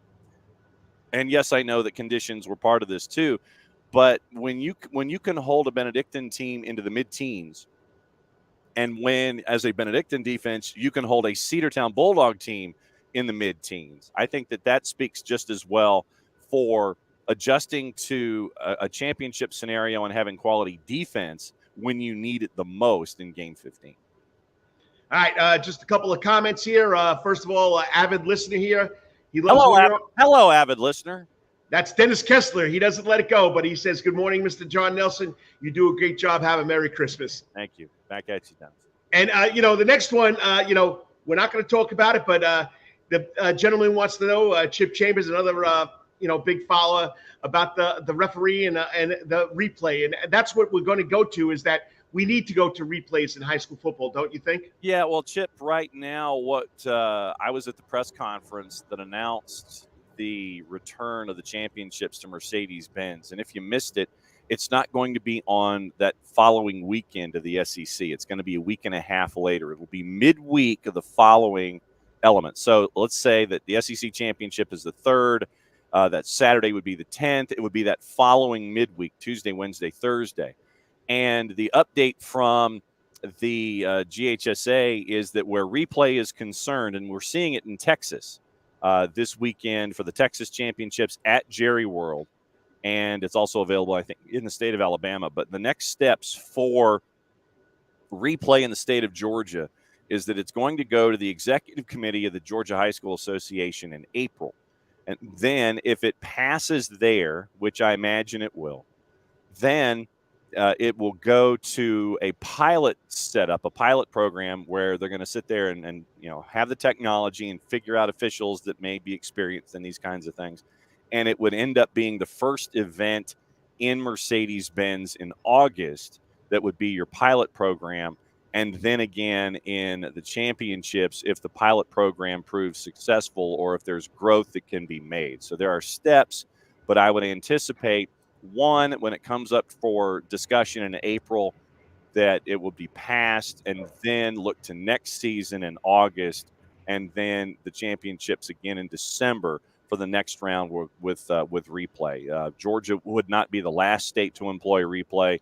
Like I said, there are others that do it. If you watch on cable TV this weekend, you'll see in Texas they've already used it a couple of times in the games at Jerry World. So that's your timeline for bringing replay into the state of Georgia.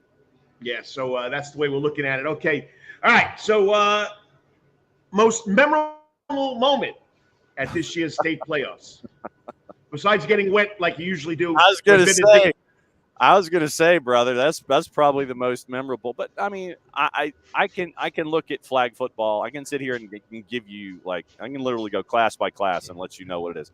Flag football is a group. Seeing flag football continue to grow and the games that we got to see. Single A, Bowden getting a championship for the first time, I want to say, in almost 30 years. Rich Fenley for Dwight Hochstetler the last time that Bowden got to do it. But a fantastic season down at Sly County. Jake Kanazawa is a junior. He's coming back for his senior season. In AD2, Prince Avenue Christian, a 4-quarter team. Fantastic work by Coach Vandegrift. But at the same time, you got to see what Scott Roberts and Swainsboro have been able to do. The speed that they have with their 4x100 team, the medal winners, when you put them out in skill positions, it is tough to handle. I'm anticipating Swainsboro coming back to the last game of the year.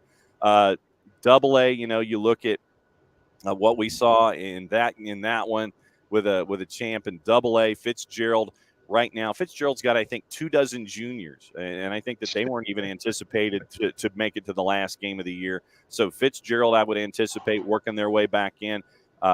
Great work there to get a title in Double A against a defending champ. You look at Triple A with what we talked about, Region 5, I think is going to be as tough as nails as it always will be. We mentioned Benedictine and Cedartown. I'm anticipating both of them coming back. In 5A, you had region rivals going at it with Ware County and Warner Robins. And Warner Robins started out 1-4. Folks were kicking dirt on Warner Robins with their non-region schedules, but they got it all sorted out at quarterback and had a change, I think, at offensive coordinator, and they had to get adjusted to having new coaches because 3 coaches, I think, went to Houston County, and we got to see what Houston County was doing this season as well. And Ware County, first time that program has a state title, obviously. Waycross High, I think, had one with Doyle Orange back in 1970-71. But Ware County, Jason Strickland, fantastic human being and a great guy. Great to see him get it. In 6A, Josh Niblett, in his first year, getting from Gainesville to the last game of the year. I'm anticipating that they will continue to be better and better and better, but Langston Hughes finished the drill, nationally ranked. And then in 7A, you look at Carrollton, getting to the last game of the year. Now, the Carrollton game with Mill Creek, I think, if you're really looking for like memories to carry with you, you're looking at a freshman quarterback that throws for over 500 yards as a freshman in the last game of the year. And you had 5 scores in 55 seconds. 5 scores in 55 seconds. Matt Stewart and Wayne Gandy, they really got a great one in 7A. But just the craziness of how talented Mill Creek is. Mill Creek getting their first title ever in the history of ever in the 20 years that school's been up and running. And Carrollton with Joey King, I'm anticipating. I mean, Juju Lewis right now as a freshman throws for 5 spins around the dial. And we've got 3 more years of Juju Lewis at Carrollton. So, I mean, Carrollton, I'm anticipating them coming back. Mill Creek, great for them. And you can't say enough about the Thompson Bulldogs getting their first title since Luther Welsh's tenures there with the Thompson Bulldogs. But Michael Youngblood, here's a piece of history for you. Michael Youngblood was a part of the first ever broadcast of a championship game on Georgia Public Broadcasting. No way. When he was at Burke County as a Burke County Bear. Wow. Burke County, when in 97, I think they played, when Burke County was involved in 1997 in the championships, Michael Youngblood was on that Burke County team. And so Michael Youngblood kind of comes full circle on GPB as a player and then as a coach, and wins as a coach for the Thompson Bulldogs. So very, very cool stuff with Michael Youngblood as a part of the circular history of GPB. And Mark Harmon, my dear friend who used to anchor the coverage, Mark was the guy who liked to believe in circles. And so you get your circle there, and you lose at the Jackets Nest on our air 21-19 in the first championship game that we ever showed for the Burke County Bears. But you win it as a coach in 2022, 26 years later. So, yeah, very, very cool stuff with Michael Youngblood, working the circle of life when it comes to high school football. That's it. So, I mean, it's amazing what goes on. All right, last question to let you get out of here. Yeah. What's your go-to Christmas song? Let's see. Holiday season song. Well, no, I've got 2. Hang on. Okay. I've got 2. And last night we went to Yalmark. The boss and I went with like a dozen friends of ours to Yalmark Christmas over at Horizon Theater. And it's like a bunch of improv actors, and they improvise with some help from the studio audience, a Hallmark Christmas movie plot. Nice. And it's pretty funny stuff. And a friend of ours, very, very talented writer and actor, Topher Payne, was the MC and the writer of the thing. I'll give you 2. Christmas in Hollis by Run DMC. Yeah. And Christmas Wrapping by the Waitresses. Those are my haven't 2. heard that one. I got to look that up. Let me write this down. What was that called? It's Christmas Wrapping Christmas Wrapping, and it's by the Waitresses. It's the 1980s tune, and let's see. So let me see if I can find it on YouTube here. Yeah, Christmas Wrapping, the Waitresses. What I'm going to do in our chat is I'm going to give you the link. Okay. And so that way you can go and listen to the song. And when you hear it, you'll probably sit there and go, yeah, I know that song now. But there it is. I posted it in our private chat. So I got you. When this is over, you can go listen to the waitresses and Run DMC. Those are my two go-to holidays. Oh, you don't tell it's Christmas in Hollis. I mean, I know, Hollis, Queens. I know it very well. Yeah, mom's making chicken and collard greens. I know. Hey, look, so, you can't get Reverend Run past this guy. All right, quickly, what's up next? More soccer for you? Well, soccer never stops. I mean, we've got the Major League Soccer, Atlanta United schedule. The league schedule's coming out on Tuesday, but the next thing is signing day. Early signing days on Wednesday, and so I forgot about that. Yep. And so we're going to have our coverage on all of our social media platforms on Wednesday. Just keep an eye. We're probably going to go live at some point. We're still trying to figure out a broadcast schedule, but who's going to go where? Are we going to have a Travis Hunter situation? Who's going to flip? Who's going to do what? Who's going to Colorado to follow Coach Prime? Travis Hunter. So just keep an eye on all of our social media platforms as to what our broadcast plan is. But yeah, soccer never stops. Soccer down here, daily radio, 9 a.m. till 11 whenever on the SDH app. That's me and a cast of thousands that do that stuff on a daily basis. But yeah, signing day on Wednesday. And then the overnight shipping folks become my best friend because it's like, but I forgot to shop for Christmas. And so, so as soon as Wednesday's broadcast is over and we head down to the boss's mom's for the holiday weekend, it is going to be like, okay, what can I buy and ship down to South Alabama in a hurry? All right. I understand. Oh, quickly, France, Argentina tomorrow. Who you got? Argentina. And by the way, this Croatia-Morocco match is already off the rails. You had 2 goals scored in the first 10 minutes. It's 1-1. Yeah, it's off. It's off camera right there. I'm watching it. And you want Morocco to do really well, but they have some players on the bench they can bring in the final 30. I picked Argentina. I can't remember if I picked France or not. I think I did.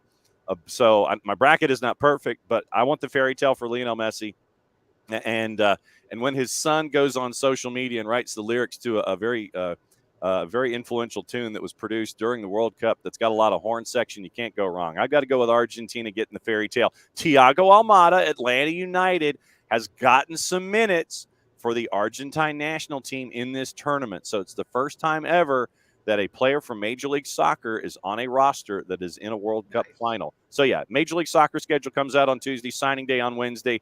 Buy your presents for the holiday weekend, and then it all starts over again. Training camp starts January 6th for Atlanta United, man. So it doesn't stop.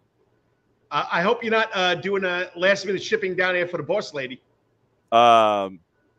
One thing. And I'm not going to show you my list, but here's the piece of paper on this other side of on the other side of this has the list of everybody, and I've checked off everything, and I'm going halvesies on one thing with the boss's mom for the boss, and then I'm shipping one thing that's perishable to the boss's house down in Alabama, because if you ship it too early, then and it's perishable, it kind of goes bad. You don't want to do that. So you kind of wait till like maybe Monday and then gets it shipped, and then it shows up like Thursday or Friday, and then you're fine. All right, John. Well, I appreciate you coming on when you get the chance, and I know you haven't turned me down. And like I said, and I really do mean this. Tommy Palmer lives through you, buddy, because you are the voice of Georgia high school football, and it's always great watching you on TV and doing what you got to do. And I just feel good. I feel glad now. I'm happy now. You're not going to get wet for 3 years. Mm-hmm. Yeah, but remember, we got snowed out one year, so keep an eye on that. Have a good one. Be good, my friend. Have a good holiday. You too, brother. I mean, John Nelson, the man loves what he does. And, he knows soccer. He knows football. You name it, he'll tell you what's going on with everything. And I forgot early signing day for football next Wednesday. We'll probably have some kids here in Savannah, Georgia that will be doing that too. So, got to see who's lined up. That gives me something to do today. Find out who's signing early in Savannah, Georgia. All right. Great show. Lawrence, we're at the 1:30 mark. Could I make it to 2 hours? I doubt it, because the last section's coming up. Stephen Elmo Weeks is under the weather. Yes, he's under the weather. I hate to say it. When you don't feel good, you don't feel good. So we'll have to put off the picks, because the man knows a lot about what's going on in college football. Hopefully he'll come back and do it later on. But I got 3 minutes to thank my sponsors one last time. Coming back with 3 out the door, 3 videos, Carl's Corner, What's going on in the Savannah, Chatham County Public School High School Christmas Tournament Holiday Classic? Okay, when I come back, you're listening to Karl DeMasi Sports Report right here on the Coach's Corner Sports Network. Don't forget, there's a gazillion TVs to watch your bowl games. All the time. That's Coach's Corner in Thunderbolt, Georgia. Because Coach's Corner has been voted the best in Savannah for over 20 years running. It's no wonder why. There's always sports, live music in the sound garden, and delicious and abundance of pub food. No matter what the season, there's always a reason to check out Coach's Corner. Pick your favorite sport, pick your favorite team, and pick your favorite TV because Coach's is your place to be. Coach's Corner has been Savannah strong since 1991 and is always open for dining service for lunch and dinner. Remember, Coach's Corner still has takeout service. Join John Henderson and the crew for the best burgers, wings, and now pizza too. You can place your order by calling Coach's Corner at 912-352-2933. That's right, remember that number, 912-352-2933. So make your next pit stop at Coach's Corner. And as always, make it a night to remember at Coach's. At Calvary Day School, we want our students to be fully equipped and on the cutting edge of academics, making a difference in our world. Your child will grow academically, physically, socially, and spiritually. At Calvary, it is so good to say we are one school with one mission and one vision: faith, academics, excellence, and building champions through Christ. Calvary Day School, we consider it a privilege to meet with your family personally. Call Philip Lee, Director of Admissions, at 351-2299. That's 351-2299.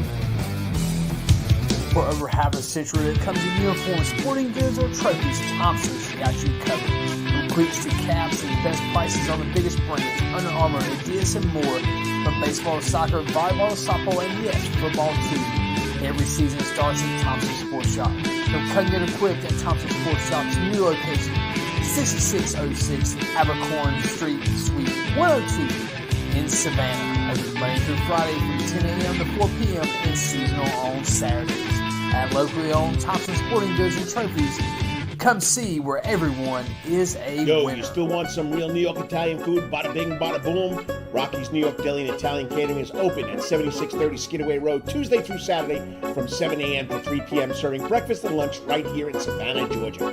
Rocky's New York Deli and Italian Catering has been serving the public for over 3 years. Now, if you want Rocky's New York Deli and Italian Catering goods delivered to your door, go online to SavannahTakeout.com or DoorDash.com, or just pick up the phone and call 912-354-2914. That's right, 912-354-2914. Kabish, and remember, we ain't New York style. We are New York at Rocky's New York Deli and Italian. Wetherington Chiropractic Clinic. Your back hurts, another body part hurts all the time. It makes you mad. The pain drives you crazy. You just want to pick something up and throw it across the room. If you can, at the Wetherington Chiropractic Clinic, you get complete chiropractic care and pain relief to help you move better, have a less painful life, and of course, achieve a healthier lifestyle. The Wetherington Chiropractic Clinic is now located at 2 locations in Savannah, Georgia, at 329 Eisenhower Drive and in Pooler at 114 Canal Street, Suite 603. So visit Dr. Bart Wetherington at the Wetherington Chiropractic Clinic for all your chiropractic needs.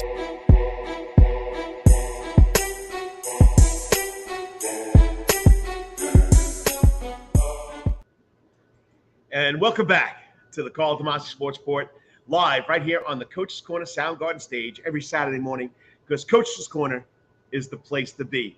It's the center of the sports universe. And once again, you want a place to watch your favorite team in a bowl game? Well, there is 100 TVs here at Coach's Corner.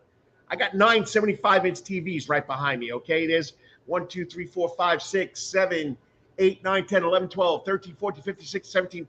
There's almost 20 TVs out here, okay? So come in. I mean, we got bowl season going on. Stephen Elmo Weeks is not feeling good. The college football picks through the prognosticator, Stephen Elmo Weeks, will not happen this week. But don't forget, starting at 11 o'clock, we got the Fenway Bowl. Cincinnati takes on Louisville. We got the Celebration Bowl at 12 o'clock. Jackson State, the last game for Neon Dion at Jackson State before he goes to Colorado against North Carolina Central. And that's up in Atlanta in the Mercedes-Benz Stadium. Then we got the Las Vegas Bowl at 2:30, Oregon. The Beavers, the Oregon State Beavers taking on Florida, the Gators. Washington State takes on Fresno State at 3:30. Then we got the Lemmy Tree Bowl, Rice against Southern Mississippi at 5:45. New Mexico Bowl, SMU, Southern Methodist University against Brigham Young University at 7:30. Then we got the Frisco Bowl at 9:15, Boise State versus North Texas. And then they come back again on Monday with the Myrtle Beach Bowl, Marshall against UConn. Okay, so that's the bowl schedule up until Monday. Come check them out at Coach's Corner. Best wings in Savannah, Georgia. Best buffalo wings. Take it from a New Yorker. The best buffalo wings in Savannah, Georgia. Right here at Coach's Corner. All right. 3 steps out the door. I take 3 videos or 3 social media short videos that have caught my interest. And like I said, to start the show, we talked about the Savannah Ghost Pirates. Well, buddy, this is what we call a one-timer. That's when the player gets the puck on his stick and puts it in between the pipes. This was a one-timer by the Ghost Pirates last night, but their Orlando Solar Bears defenseman or player passes it to the Ghost Pirates for that one-timer. Watch it right now. And a turnover. Dorowitz, his shot, he scores! Spencer Dorowitz after a giveaway. Watch the replay now from a different angle. Period. Savannah with a 2-goal lead. Here you go, right here. The defenseman tries to clear it. After the right turnover, to the defensive the Savannah Ghost Pirate Orlando. one-timer between the pipes. And they were up 3-1 with 15 minutes to go in the game. It went to overtime, and the Savannah Ghost Pirates lost 4-3.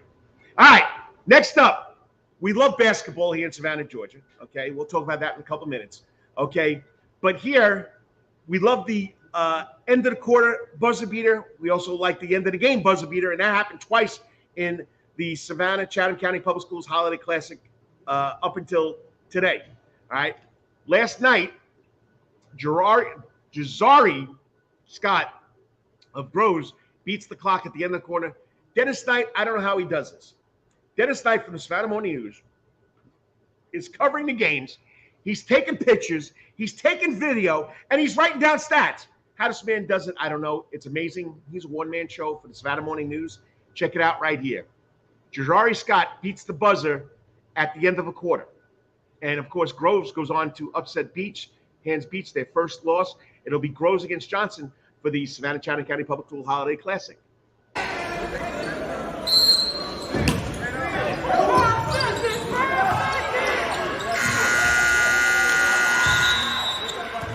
There you go.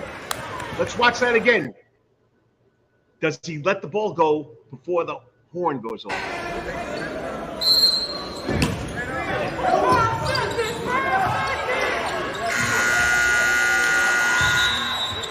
And it was count as good.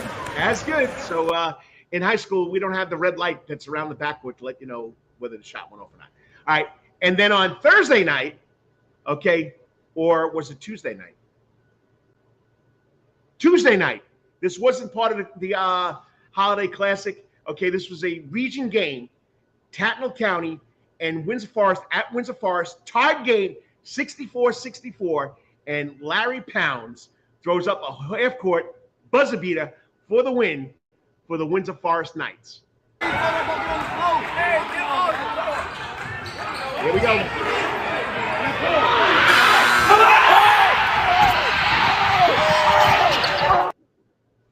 Let's watch that again. You got to watch it. And you know it's good because the 35-second horn light goes off after he makes the shot.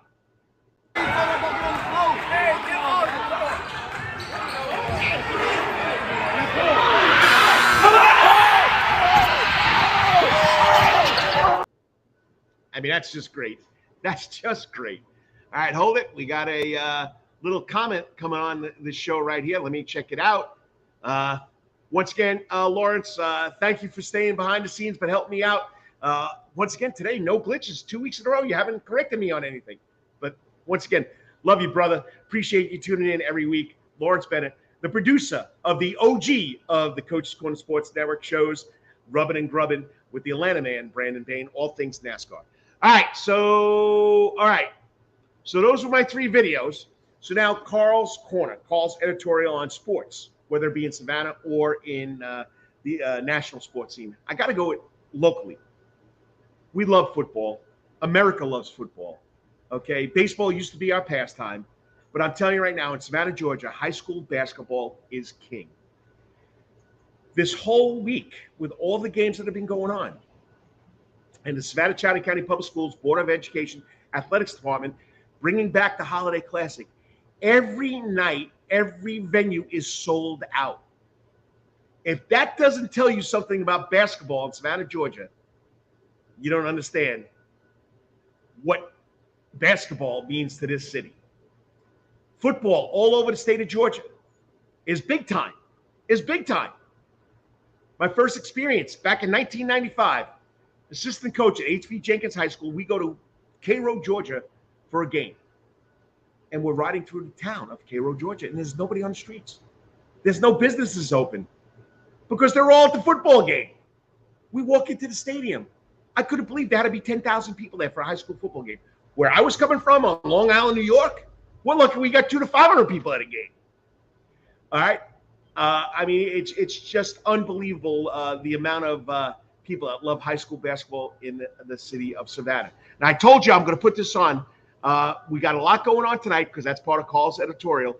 And if you don't get there early enough, okay, let me find it.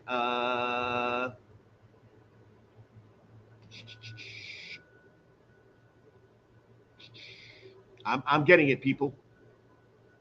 All right, here it is. Let's hopefully it comes up so you guys can see what's going on today. And these two venues are going to be packed. So if you don't get there early enough, you're not going to get in. All right, let me make it the whole thing. Let me take me away. All right, so here you go. Tonight at New Hampstead High School at 7 o'clock, Groves is taking on Johnson for the boys' championship. At 5:30, we have two out-of-town teams, Statesboro and Hilton Head Christian, playing for the girls' title. Over at Jenkins, we have the consolation games. Islands girls takes on New Hampstead girls. This is for the 5th place game. And Windsor Forest takes on the School of Leadership and Management of Tampa at 7 o'clock. But I'm telling you, right now we got games going on at Jenkins. Jenkins is taking on Beach in the girls' games. Benedictine takes Islands at 11:30. That's going to be packed. So you look at the whole schedule. I will post this on my Twitter page, and I'll post it on my Facebook page. But that's the Savannah Holiday Classic. Don't forget that St. Andrews, little school, Georgia Independent Athletic Association, St. Andrews School, the Lions, are up in at Sequoia High School playing in a big-time Georgia High School championship or Holiday Classic tournament. So they're taking on Hiram, which is ranked 5th, I think, in 3A. So you know what? People love their basketball here in Savannah, Georgia, and that ends my editorial. That basketball is king here in Savannah. It's been here since I got here in 1995. I couldn't believe the level of the talent when I got here in 1995. I thought where I come from, Hempstead High School, Freeport High School, Roosevelt High School, Julius Irving School, Malvern High School, these kids played above the rim. I didn't think it, but you come down here, every school down here plays above the rim. Just pretty impressive. On that note, Lawrence, 15 minutes short of 2 hours, but it's been a great show. Stephen Elmo Weeks, hope you feel better. Can get you back on here next week for some college picks, because I will be here Christmas Eve doing my show, whether it's just the coach and no guests, but I'll make sure I'll have guests. I'll be here next Saturday, wishing you happy holidays, Merry Christmas. So I'm not going to do that today, but once again, it's always a lot of fun being here on the Coach's Corner Sports Network. Don't forget, there's 100 TVs here at Coach's Corner. You want to watch your favorite team in a bowl game, they'll put it on there for you, and you can have a good time here, having some wings, some adult beverages, or some just soda and water, whatever you want to do. All right, as I say every week that I'm on this show, please say a prayer for all the people in the Ukraine still fighting that battle with, of course, the Darth Vader of countries in my mind, Russia. Okay, please say a prayer for all of this wildness that's going on here in the United States. I mean, yesterday, 2 days ago, some guy going into an establishment and shooting his ex-girlfriend, and she didn't make it. She passed away yesterday here in Savannah, Georgia. It's just the crazy world. Say a prayer for all those people too, and say a prayer for all the people that are needy at this time of year. Christmas gifts and family, and help somebody out. That's what we got to do today. Merry Christmas. Make their Christmas merry if you can help somebody out. Other than that, whatever you're doing today or tomorrow, always hit it at the park until I speak to you next week. May it be your best week ever. God bless. Thanks for joining in. Always a pleasure, whether you join in for 5, 10, 15 minutes. I really do appreciate it. And it's Karl DeMasi Sports Report on the Coach's Corner Sports Network. Peace out. Talk to you next week. Christmas Eve. Wow.